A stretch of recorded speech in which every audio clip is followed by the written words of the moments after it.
नमस्कार दोस्तों, मेरा नाम है गौतम और आज इस वीडियो में हम बात करने वाले हैं इन सभी टॉपिक के बारे में। आज का हमारा जो मेन टॉपिक है वो है ईटीएफ। इस वीडियो में हम 2 बेस्ट ईटीएफ के बारे में बात करेंगे। इसके अलावा हम बात करने वाले हैं कि ईटीएफ क्या होता है, ठीक है? इसमें निवेश कैसे किया जाता है? ईटीएफ जिन्हें नहीं पता है, तो ईटीएफ का फुल फॉर्म होता है एक्सचेंज ट्रेडेड फंड। इसके बारे में इस वीडियो में हम डिटेल में बात करने वाले हैं। सेकंड क्वेश्चन होगा हमारा कि क्या ईटीएफ म्यूचुअल फंड से भी ज़्यादा रिटर्न दे सकता है लॉन्ग टर्म में? यानी कि सेकंड पॉइंट में हम यह डिस्कशन करेंगे कि ईटीएफ और म्यूचुअल फंड का कंपैरिजन किन-किन बिंदुओं पे हम कर सकते हैं। इसके अलावा जो हमारा थर्ड पॉइंट, जैसा कि मैंने पहले ही बताया, top 2 ETF for life time investment, इसके बारे में हम बात करने वाले हैं। और जो चौथा पॉइंट होगा, एक नए इन्वेस्टर के तौर पे, जैसा कि हर एक वीडियो में होता है, मैं यह ज़रूर डिस्कस करता हूँ कि अगर कोई नया इन्वेस्टर है, एक बिगिनर है, तो उसे ईटीएफ में कैसे निवेश करना चाहिए, या फिर वो म्यूचुअल फंड में भी निवेश करना चाहता है, तो उसे कैसे निवेश करना चाहिए, इसके बारे में इस वीडियो में मैं डिटेल में बताऊँगा। पाँचवाँ हमारा जो पॉइंट है वो गोल्ड ईटीएफ के बारे में है। यहाँ पे गोल्ड ईटीएफ की एक झलक मैं दिखाऊँगा और नए निवेशकों के लिए इसमें कैसे एक बेटर अपॉर्च्युनिटी हो सकती है इन फ्यूचर, इसके बारे में भी हम बात करेंगे। और छठवां जो हमारा पॉइंट होगा कि क्या वाक़ई में जो ईटीएफ है, इसके बारे में कहा जाता है कि ये चीपेस्ट प्राइस पैसे में, रुपए में भी अवेलेबल होता है। मतलब कि अगर कोई कहे ₹7, ₹10, 15, 20, 25, 30, ₹100 के अंदर भी ईटीएफ ईज़िली अवेलेबल हो जाते हैं। तो क्या ये वाक़ई सत्य है? इन सभी 6 पॉइंट के बारे में इस वीडियो में हम डिटेल में बात करने वाले हैं। तो चलिए बिना किसी देरी के शुरू करते हैं। तो जिस ईटीएफ के, यानी जो 2 ईटीएफ हैं इस वीडियो में जिनके बारे में मैं बात करने वाला हूँ, वहाँ पे थोड़ा-सा मैं एक संक्षेप में आपको ब्यौरा दे देता हूँ।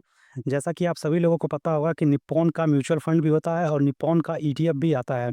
तो ख़ासकर अगर मैं निप्पॉन का स्मॉल कैप फंड की बात करूँ, तो जब से यह फंड स्टार्ट हुआ है तब से इसने 28% का पर एनम रिटर्न बना के दिया है। यानी हर साल ये कम से कम 25 से लेके 30% के बीच में ईज़िली रिटर्न बना के देता ही देता है। इसके अलावा जो निप्पॉन का ग्रोथ म्यूचुअल फंड है उसकी मैं बात करूँ, तो जहाँ पे रिस्क थोड़ा-सा कम रहता है, लेकिन इसका भी जो रिटर्न है वो एवरेज वो 20% के आस-पास रहता है। 18, 19, 20% एनुअल इसका सीएजीआर रहता है। जो मैं ईटीएफ की बात करने वाला हूँ, लेकिन इसी कंपनी का जो निप्पॉन का म्यूचुअल फंड आता है, लेकिन निप्पॉन का ही ये जो एसेट मैनेजमेंट कंपनी है निप्पॉन, इसका ही एक ईटीएफ भी आता है। स्पेशली अगर ईटीएफ की बात करें तो इसने 5 साल में 265% का रिटर्न बना के दिया है। पिछले 2 साल की बात करें तो 60% और 3 साल में 68% ईटीएफ ने रिटर्न बना के दिया है।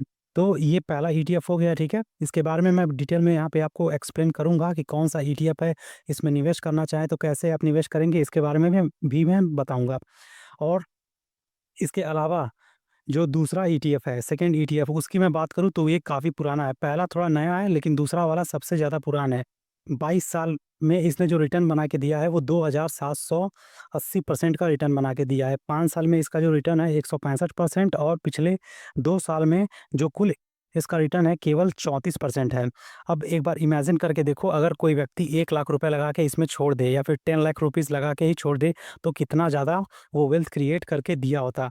फॉर एग्ज़ाम्पल, ये जो 22 ईयर वाला है, यानी जो सेकंड ईटीएफ है, इसमें किसी ने 1 लाख रुपए मान लो लगाए होते हैं, ठीक है? ये हो गया आपका 1 लाख रुपए, और इसका अगर मैं 2780% निकालता हूँ, भाई 22 साल में इतना ही रिटर्न दिया है, तो 1020 यहाँ से कट गया।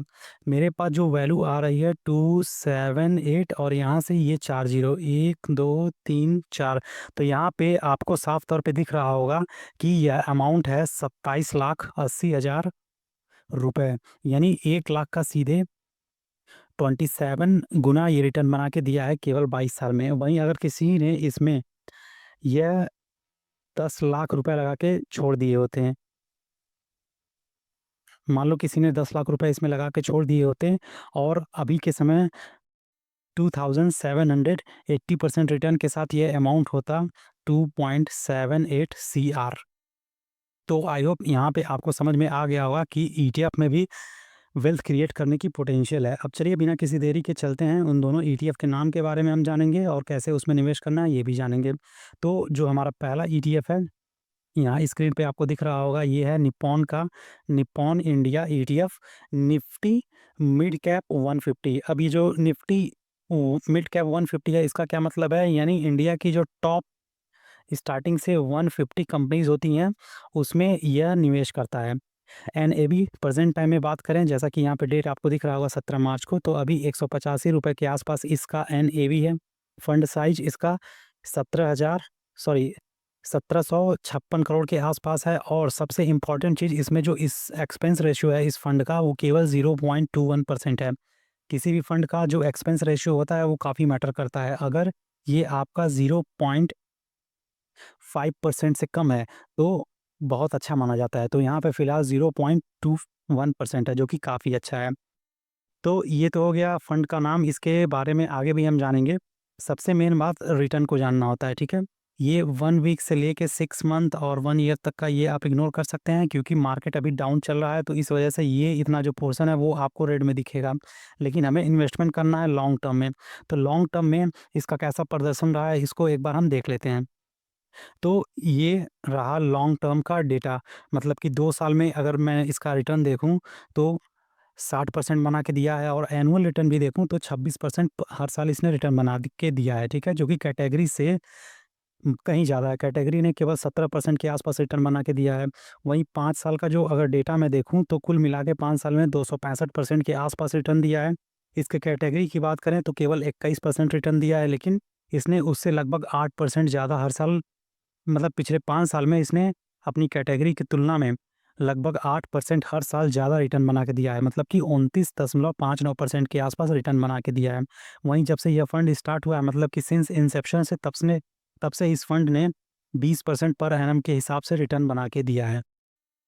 तो इसके हिसाब से आप कैलकुलेट कर सकते हो कि आपका जो पैसा है वो कितने साल में डबल हो सकता है। जैसा कि आप लोगों को रूल ऑफ 72 पता ही होगा। भाई अगर 72 में हम इसका जो रेट ऑफ रिटर्न है 20 से, उससे हम डिवाइड कर दें तो यहाँ पे हमें लगभग 35, मतलब कि 3.5 ईयर, साढ़े 3 साल में हमारा हर पैसा हर साढ़े 3 साल में यहाँ पे डबल होगा। मतलब कि मान लो अगर मैंने 10 lakh rupees one time invest कर दिया, तो साढ़े 3 साल बाद ये 20 हो जाएगा, और साढ़े 3 साल बाद मतलब 7 साल में ये 20 का 40 होगा, 40 का 80 हो जाएगा कितने साल में?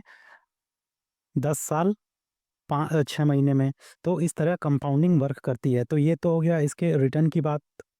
इसके अलावा इसका जो पोर्टफ़ोलियो है, मतलब आप जो पैसा इसमें डालोगे, इन्वेस्ट करोगे, तो वो कहाँ पे निवेश होगा इसके बारे में भी जान लेते हैं। तो ज़्यादातर इसका जो इन्वेस्टमेंट है वो इक्विटी मार्केट में ही होता है। लार्ज कैप में ये आपका लगभग 14% के आसपास इन्वेस्ट करेगा, मिड कैप में 40%, जैसा कि नाम से ही है मिड कैप में जो ज़्यादा इन्वेस्ट करता है, तो मिड कैप में 40% इन्वेस्टमेंट है, बाकी 18% के आसपास स्मॉल कैप में, और बाकी जो 26% बचा वो अपने पास लिक्विड फॉर्म में या फिर हो सकता है अदर किसी डेट फंड में ये इन्वेस्ट करता होगा। और कौन-कौन से इसमें फंड हैं, तो ये रहे सारे नाम, जैसे मैक्स हेल्थ केयर हो गया, इंडियन हॉस्टल कंपनी हो गया, बीएससी लिमिटेड हो गया, सुज़लॉन कंपनी हो गया, इसके अलावा डिक्सॉन है, कॉफरेज है, पीवी फिनटेक है, लुपिन है, फेडरल बैंक है। तो काफ़ी ज़्यादा डाइवर्सिफ़िकेशन है, जिससे क्या होता है कि जो रिस्क है वो भी कम हो जाता है इसमें। तो आई होप इस फंड के बारे में, सॉरी, इस ईटीएफ के बारे में आपको सारी इन्फॉर्मेशन मिल गई होगी। अब निवेश कैसे करना है इसके बारे में भी हम इस वीडियो में देखेंगे। फिलहाल हम बात कर लेते हैं जो हमारा दूसरा ईटीएफ है, उसका नाम है निप्पॉन इंडिया ईटीएफ निफ्टी 50 बीस। अब ये निफ्टी 50 बीस क्या है, तो इंडिया की जो टॉप 50 कंपनी है, यानी जो टॉप की 50 कंपनी होगी 1 से 50 तक, जिसका फंडामेंटल काफ़ी अच्छा होगा, और वो ज़्यादा वोलेटाइल नहीं होंगे। मतलब कि अगर कोई political situation, adverse political situation है, वॉर की सिचुएशन है, या फिर पैंडेमिक की सिचुएशन है, तो बाकी अदर फंड की तुलना में जैसे कि स्मॉल कैप है या फिर मिड कैप बहुत ज़्यादा तेज़ी से गिरने लगते हैं। ये जो टॉप कंपनीज़ होती हैं उतनी तेज़ी से नहीं गिरती। गिरती हैं ये भी, लेकिन इसमें गिरावट बहुत कम देखने को मिलती है। फिलहाल इसका जो एनएवी है वो ₹250 के आसपास है, और फंड साइज़ इसका 38,000 करोड़ के आसपास है। एक्सपेंस रेशियो ये पहले वाले से भी ज़्यादा कम है, 0.04%, जो कि काफ़ी अच्छा है, क्योंकि कैटेगरी में इसका जो एक्सपेंस रेशियो है वो 0.53% है। तो उसकी तुलना में, मतलब कि कैटेगरी की तुलना में ये तो बहुत ही ज़्यादा कम है, जो कि काफ़ी अच्छा है। तो इसमें इन्वेस्टमेंट करने का सबसे बड़ा फ़ायदा ये होता है कि यहाँ पे जो रिस्क है वो बहुत ही ज़्यादा कम हो जाता है, क्योंकि यहाँ पे आपका पैसा सीधे इंडिया की जो टॉप 50 कंपनीज़ हैं वहाँ पे इन्वेस्ट हो रहा है। और ये रहा इसका रिटर्न, आप इसको रेड वाला इग्नोर कर दीजिए, क्योंकि ये अभी लेटेस्ट डेटा है, मतलब कि एक वीक से लेके 6 महीने का। मार्केट 6 महीने से पिट रहा है, तो इस वजह से ये रेट आपको दिख रहा होगा। लेकिन लॉन्ग टर्म के लिए अगर जाएँगे आप, जैसे कि 3 साल, 5 साल का अगर मैं डेटा देखूँ, तो 5 साल में इसने एनुअलाइज़ जो रिटर्न है, मतलब कि एब्सोल्यूट रिटर्न 165% के आस-पास बना के दिया है। इसके अलावा इसका जो एनुअलाइज़ रिटर्न है, मतलब कि हर साल का अगर एवरेज रिटर्न बात करें, तो 21% के आस-पास रहा है, जो कि कैटेगरी की तुलना में कुछ 1% कम है। मतलब कि आप इसे इक्वल भी कह सकते हो, जितना कैटेगरी का है इसने उसी हिसाब से रिटर्न बना के दिया है। वहीं 10 साल का अगर डेटा चेक करें, तो 10 साल में इसका जो एवरेज रहा है वो 11% पर एनम के हिसाब से रहा है, और कैटेगरी का 12.29% है, जो कि ये भी मैं बराबर ही मानूँगा लगभग-लगभग। वहीं जब से ये फंड स्टार्ट हुआ है, तब से इसने 15% पर एनम के हिसाब से रिटर्न बना के दिया है, लेकिन जो इसका कैटेगरी है वो 7.46% केवल बना के दिया है। मतलब कि कैटेगरी की तुलना में अगर हम बात करें इस ईटीएफ की, तो डबल रिटर्न ये बना के दे रहा है। तो यहाँ पे आपका जो पैसा है टॉप कंपनीज़ में इन्वेस्ट हो रहा है, इंडिया की जो टॉप स्टेबल कंपनीज़ हैं वहाँ पे इन्वेस्ट हो रहा है। जिससे कि क्या होगा, रिस्क कम हो जाएगा और रिटर्न काफ़ी शानदार मिल रहा है। 15% के आसपास अगर रिटर्न मिल जा रहा है, ऑलमोस्ट ज़ीरो रिस्क पे, तो इससे बढ़िया ईटीएफ या फिर इन्वेस्टमेंट स्कीम और कोई नहीं हो सकती। तो सेकंड वाला पहले से भी बेहतर है। पहला जो मैंने ईटीएफ बताया, सेकंड वाला उससे भी बेहतर है। तो ये हो गया, ठीक है। इसके अलावा अगर आप इसमें इन्वेस्टमेंट करते हैं, जैसा कि मैंने बताया, इंडिया की टॉप कंपनीज़ में आपका पैसा जाएगा। 99% इक्विटी में निवेश करता है, लार्ज कैप में 77% आपका पैसा जाएगा, मिड कैप में 3% और स्मॉल कैप में ये इन्वेस्टमेंट करता ही नहीं है, ठीक है? बाकी जो 18% है, वो लिक्विड फॉर्म में अपने पास रखते होंगे। ये रही कुछ इंडिया की टॉप कंपनीज़, जैसे कि एचडीएफसी बैंक हो गया, आईसीआईसीआई बैंक हो गया, रिलायंस हो गया, इन्फोसिस, एयरटेल, एल&टी, आईटीसी हो गया, फिर आपका टीसीएस है, एक्सिस बैंक है, कोटक महिंद्रा बैंक है। तो इन सभी बड़ी-बड़ी कंपनियों में आपका पैसा जाता है। यहाँ पे आपको दिख भी रहा होगा कि 77% आपका पैसा लार्ज कैप में ही जाता है। टोटल नंबर ऑफ स्टॉक 51 है, जैसा कि नाम से ही है कि निफ्टी ये 50 बीज़ है, मतलब जो 50 कंपनीज़ है उसमें ही जाएगा। तो टोटल इसमें 50 स्टॉक हैं 50 कंपनियों के। तो इस तरह आप देख सकते हो, जब आपका पैसा बड़ी कंपनियों में जाता है तो वहाँ पे रिस्क कम होता है, और इसमें सॉरी इसमें ग्रोथ भी आपको काफ़ी अच्छा मिल रहा है। ठीक है, तो जो यहाँ पे मैंने 6 क्वेश्चन रखे थे, ऑलमोस्ट सभी क्वेश्चन यहाँ पे कवर हो चुके हैं। बाकी जो ये पहला क्वेश्चन है कि ईटीएफ क्या होता है और इसमें निवेश कैसे किया जाता है, इसके बारे में मैं बता देता हूँ, और सेकंड क्वेश्चन को मैं एक्सप्लेन कर देता हूँ। तीसरा क्वेश्चन मेरा कंप्लीट हो चुका है कि जो टॉप 2 ईटीएफ हैं, उसके बारे में मैंने बता दिया। गोल्ड ईटीएफ के बारे में मैं एक्सप्लेन कर देता हूँ, और बाकी सारी चीज़ें जो हैं इसमें मैं वन बाय वन आपको एक्सप्लेन करूँगा। सबसे पहले हम बात कर लेते हैं कि क्या ईटीएफ म्यूचुअल फंड से भी ज़्यादा रिटर्न बना के दे सकता है। देखिए, जो म्यूचुअल फंड होता है और ईटीएफ होता है, दोनों आइडेंटिकल ही होते हैं ऑलमोस्ट। मैं ये नहीं कहूँगा कि बिल्कुल सेम होते हैं। कुछ इसमें डिफरेंसेस होते हैं जो कि बहुत ही माइन्यूट हैं। अगर आपको नहीं भी पता है तो इससे ज़्यादा कोई फ़र्क नहीं पड़ता। आपको इन्वेस्टमेंट करने से मतलब है और लंबे समय में वेल्थ क्रिएशन से मतलब है। तो ईटीएफ एक तरह का म्यूचुअल फंड ही होता है, एक टाइप का। बस ये एक्सचेंज पे ट्रेड किया जाता है, इसलिए इसका नाम एक्सचेंज ट्रेडेड फंड होता है। इसको मैं आगे एक्सप्लेन करता हूँ। हाँ, अगर आप एक नए इन्वेस्टर हैं और इसमें निवेश करना चाहते हैं, तो जिस तरह आप म्यूचुअल फंड में स्टॉक मार्केट में निवेश करते हो, फॉर एग्ज़ाम्पल जैसा कि मैं ग्रो यूज़ करता हूँ, तो सिंपली आप ग्रो में जाएँगे, सर्च ऑप्शन में जाएँगे, वहाँ पे ईटीएफ डालेंगे, तो बहुत सारी आपको ईटीएफ के ऑप्शन दिख जाएँगे। जिसमें भी आप इन्वेस्टमेंट करना चाहें, उस पे क्लिक कीजिए, अमाउंट डालिए और आपका इन्वेस्टमेंट शुरू हो जाएगा। तो ये क्वेश्चन भी मेरा कवर हो गया।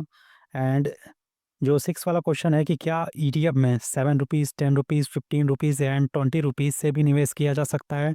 तो हाँ, बहुत सारे ईटीएफ हैं जो बहुत ही कम प्राइस में अवेलेबल होते हैं। ₹8, ₹9, ₹10, मतलब ₹100 के अंदर भी आपको ईटीएफ मिल जाएँगे, और रिटर्न उनका बिल्कुल जो उनके आइडेंटिकल होते हैं, उनके तरह ही मिलता है। जैसे स्पेशली मैं गोल्ड की बात करूँ, तो गोल्ड में आपको ₹8 के आस-पास ईटीएफ मिल जाएगा। 1 मिनट, ठीक है? ₹8 के आस-पास ईटीएफ मिल जाएगा, जबकि जो गोल्ड है वो अभी आपका 90, ठीक है? ₹90,000 के आस-पास ट्रेड कर रहा है। अब मान के चलो कि फ्यूचर में अगर ये गोल्ड, ठीक है, 400% ग्रो हो गया, 400% ग्रो होके कुछ अमाउंट हुआ होगा, तो ये जो आपका ₹8 इसमें इन्वेस्ट किया जाएगा, ये भी आपका 400% ग्रो होगा। तो इस हिसाब से ये जो ₹8 का आप ईटीएफ लोगे गोल्ड का, ये बिल्कुल आइडेंटिकल होगा जो फिजिकल गोल्ड होता है उसी के, ठीक है? तो आई होप ये सारी चीज़ें यहाँ पे आपको समझ में आ गई होंगी। अब हम बात कर लेते हैं इसके बारे में, गोल्ड ईटीएफ। इसकी मैं एक झलक आपको दिखा देता हूँ।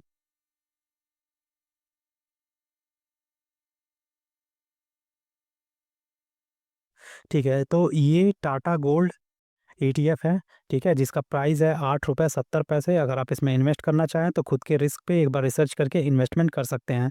फिलहाल जाते-जाते हम जान लेते हैं कि ईटीएफ क्या होता है। जैसा कि मैंने बताया, जो ईटीएफ है वो बिल्कुल आइडेंटिकल होता है म्यूचुअल फंड के, फिर भी ईटीएफ का फुल फॉर्म होता है एक्सचेंज ट्रेडेड फंड।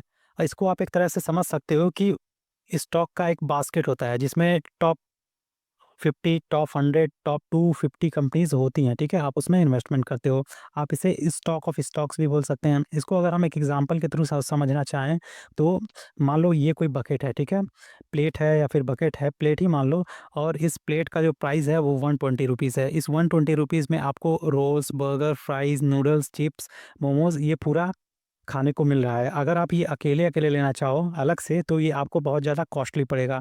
तो यहाँ पे एक बकेट क्रिएट किया गया है, एक बास्केट या फिर एक प्लेट क्रिएट किया गया है जिसका कुछ एक पर्टिकुलर अमाउंट रखा गया है। तो इससे क्या होता है कि केवल ₹120 में आप यहाँ भी, यहाँ भी, यहाँ भी, यहाँ भी, इन सब जगह, ठीक है, कुछ-कुछ रुपए इन्वेस्ट कर लेते हो। अब सेम यही काम होता है ईटीएफ में भी। अगर मैं एग्ज़ाम्पल के लिए मैं आपको कहूँ कि जो इंडिया की टॉप 50 कंपनी है, उसमें आपको इन्वेस्टमेंट करना है, तो एक तरीका है कि आप 50 बार ट्रांज़ैक्शन करो हर एक कंपनी में, ठीक है? कुछ-कुछ रुपए, जितना भी उनका शेयर प्राइस होगा, उसके हिसाब से जो टॉप 50 कंपनीज़ होंगी, उसमें सबका शेयर खरीदो। या फिर दूसरा तरीका आपके पास हो सकता है कि ये एक ईटीएफ ले लो जिसका प्राइस कुछ भी रहे, मान लो ₹250 का वो टॉप 50 वाला ईटीएफ है, तो उसमें आपने इन्वेस्ट कर दिया, ईटीएफ ले लिया, तो यहाँ से आपका जो पैसा है वो सीधे टॉप 50 कंपनीज़ में इन्वेस्ट हो गया। तो यही बेसिकली मतलब होता है ईटीएफ का। तो यहाँ पे डेफ़िनिशन अगर आप इसका लिखना चाहें तो लिखा गया है यहाँ पे डेफ़िनिशन कि ईटीएफ कुछ नहीं होता है बल्कि एक टाइप है म्यूचुअल फंड का, जहाँ पे इसको ट्रेड किया जाता है स्टॉक एक्सचेंज पे, इस वजह से इसको हम एक्सचेंज ट्रेडेड फंड भी कहते हैं। तो आई होप ईटीएफ क्या होता है यहाँ पे क्लियर हो गया होगा। ये मैंने आपको बता ही दिया, तो ये वीडियो यहीं पे हो गया है समाप्त, और अगर आप जाना चाहें तो जा सकते हैं, ठीक है? और जाते-जाते एक चीज़ मैं यहाँ पे ऐड करना चाहूँगा, इस चैनल पे जो कुछ भी या फिर इस वीडियो में जो कुछ भी बताया गया है वो केवल एजुकेशनल एंड अवेयरनेस पर्पज़ के लिए था। किसी भी तरह का फाइनेंशियल रिकमेंडेशन नहीं दिया जाता है किसी भी फाइनेंशियल प्रोडक्ट को खरीदने के लिए, बाई करने के लिए या फिर सेल करने के लिए। ये केवल एजुकेशनल एंड अवेयरनेस पर्पज़ के लिए ही होता है। तो मिलते हैं नेक्स्ट वीडियो में, इसी तरह के और भी इम्पोर्टेंट टर्म के बारे में सीखेंगे। नई इन्वेस्टमेंट प्लानिंग स्ट्रैटेजी स्कीम्स के बारे में जानेंगे। तब तक के लिए जय हिंद, जय भारत।